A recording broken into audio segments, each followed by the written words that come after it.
जय गुरुदेव. तपश्चर्ये कारणे प्राणी, असावे सावधान अंतकरणी. घ्यावया लिंगपूजेची आवरणी, दीक्षे प्रती साधती. संत शिरोमणी शिवयोगी मन्मथ माऊली आपल्या परम रहस्य या प्रासादिक ग्रंथातील 7व्या अध्यायामध्ये तपश्चर्या योग सांगत आहेत. पूर्वी या मागील ओवीमध्ये माऊलीने सांगितलं, तपश्चर्या योग कठीण न साधे संसारी राहून, त्या कारणे सेवावेवन मग होय योग सिद्धी. तपश्चर्येसाठी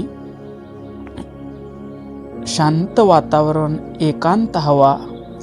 याकरिता एकांत स्थळी जाऊन इष्टलिंग पूजा करावी, जप करावा, ध्यान करावा. गर्दीत गोंधळात तो होणार नाही असं माऊलींनी मागच्या ओवीत सांगितलेलं होतं. आता या ओवीत माऊली म्हणतात, तपश्चर्या जर माणसाला करायची असेल तर माणूस अंतकरणातून सावध असला पाहिजे. प्रत्येक पाऊल टाकताना त्याला विचार करावा लागतो. आपण डोळ्यानं पाहतो ते बरोबर आहे का? कानानं ऐकतो ते बरोबर ऐकतो आहे का? आपण जो पदार्थ खातो आहे तो योग्य आहे का? आपण हातानं जे काम करत आहोत ते काम लोकांच्या हिताचं आहे का आपल्या स्वार्थाचं आहे? आपले पाय सन्मार्गावर चालत आहेत का? इतकी सावधानता असावी लागते. आणि ही सावधानता असण्यासाठी सद्गुरूकडून इष्टलिंग दीक्षा घेतली पाहिजे असं माऊली या ओवीत सांगतात. आता आपण या ओवीचा आध्यात्मिक भाव सविस्तर समजून घेऊ. मानवी जन्म हा केवळ भोग भोगण्यासाठी नसून तो आध्यात्मिक साधना आणि आध्यात्मिक उन्नतीसाठी आहे. वीरशैव सिद्धांतानुसार तप म्हणजे केवळ वनात जाऊन शारीरिक कष्ट घेणे नव्हे, तर आपल्या 5 इंद्रियावर, ज्ञानेंद्रिय आणि कर्म इंद्रियावर आणि मनावर नियंत्रण ठेवून सतत शिवनामाचं स्मरण करणं. मानवी शरीर हे आत्म्याला मुक्ती मिळवून देण्याचं उत्तम साधन आहे. आत्मा तर मुक्तच आहे, पण तो अज्ञानानं स्वतःला देह मानून बसला आहे, आपलं स्वरूप विसरला आहे. या 84 लक्ष जन्म फिरक्यात हा एकमेव मानवाचा देह असा आहे की याला विचार करण्याची शक्ती मिळाली आहे, याला बुद्धी मिळाली आहे. आणि काय चांगलं काय वाईट याचा विचार करण्याची शक्ती मिळाली आहे. असं या नरजन्माचं महत्त्व ओळखून तपश्चर्येच्या मार्गावर चालणं हे मानवासाठी हितकारक असतं. पुढं माऊली म्हणतात, असावे सावधान अंतकरणी. साधना, लिंगपूजा, जप करताना आपण सावध असलं पाहिजे. आपण कपाळावर भस्म धारण करत आहोत आणि आपलं मन कुठंतरी फिरून येतं, दुकानाला तर जातं, नोकरीच्या ठिकाणावर तर जातं. आपण इष्टलिंगाला अभिषेक करत आहोत आणि मन कुठंतरी बाजारात कपड्याच्या दुकानात जाऊन शॉपिंग करू लागतं. तर अंतकरणात सावधानता असली पाहिजे. आपण भस्म लावत असेल तर आपलं लक्ष भस्म लावताना ज्या ठिकाणी भस्म लावत आहोत त्या ठिकाणावर असावं. जे शिवाय नमा नाम घेऊन आपण भस्म लावत आहोत त्या अक्षरावर असावं. तर माऊली म्हणतात, अंतकरणामध्ये जागी असलं पाहिजे, सावध असलं पाहिजे. आपण अभिषेक करताना आपलं मन अभिषेकात असलं पाहिजे. इष्टलिंगाला भस्म लावताना मन तिथं असलं पाहिजे. गुरुमंत्राचा जप करताना हातात माला फिरते आहे, मुखानं जप चालू आहे आणि मन कुठंतरी बाहेर फिरत आहे. असं असल्यानंतर ती क्रिया तुमची तपाची होणार नाही.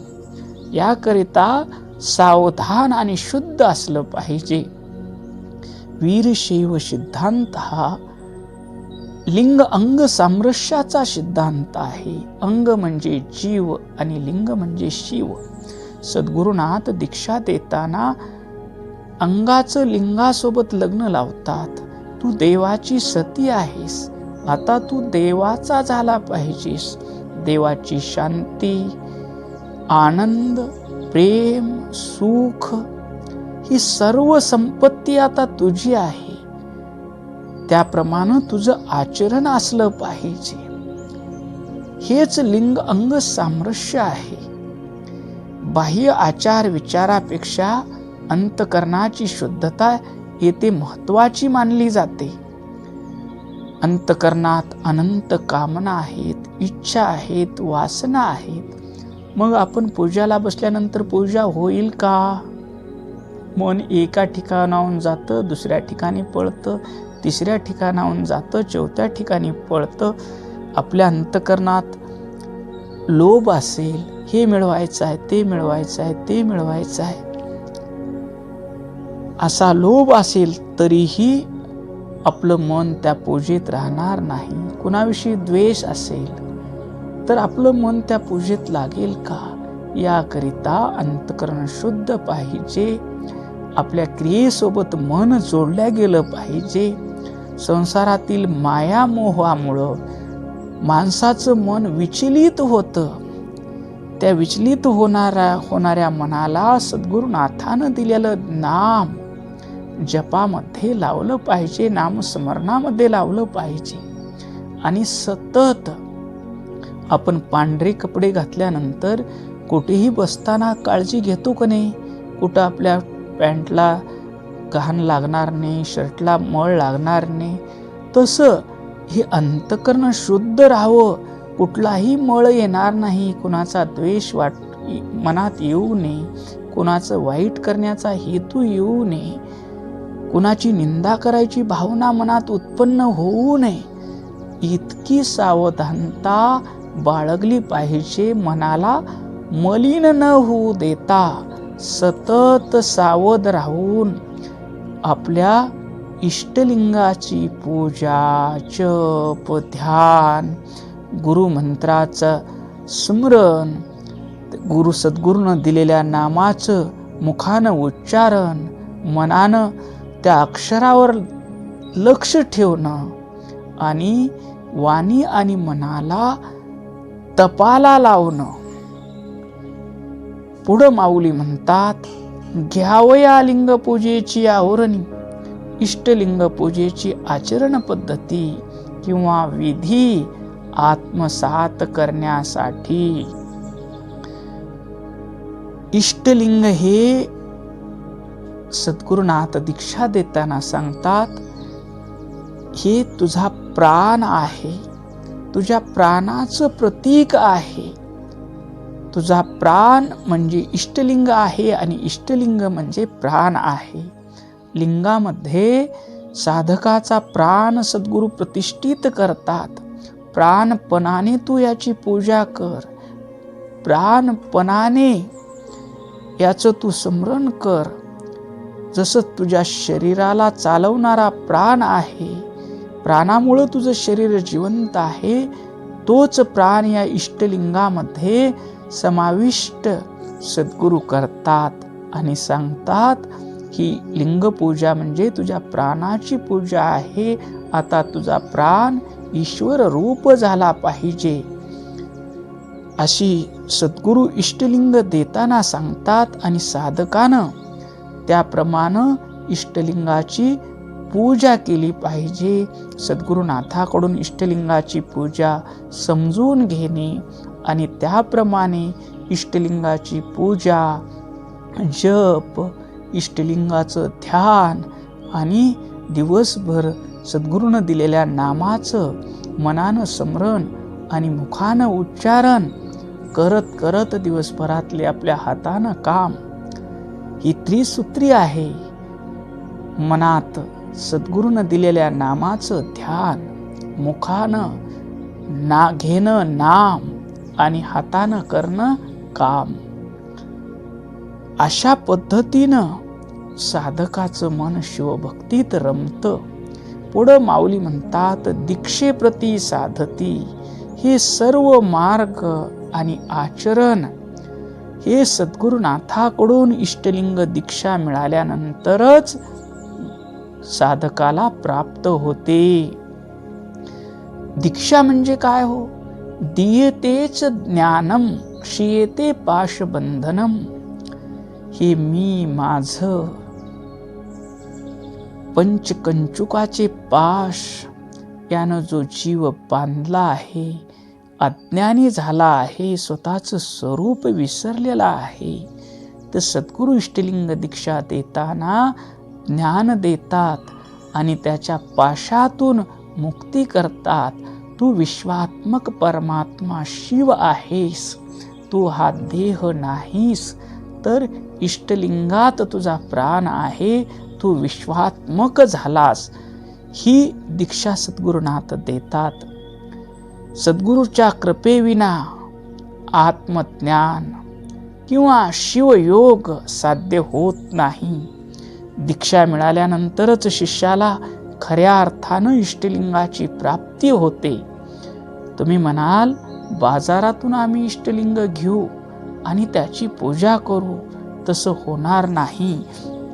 कारण गुरु आपली चित्कला, चैतन्य कला त्याच्यामध्ये प्रतिष्ठित करतात आणि सद्गुरूही त्या इष्टलिंग रूपात विराजमान होतात, चैतन्य रूपानं.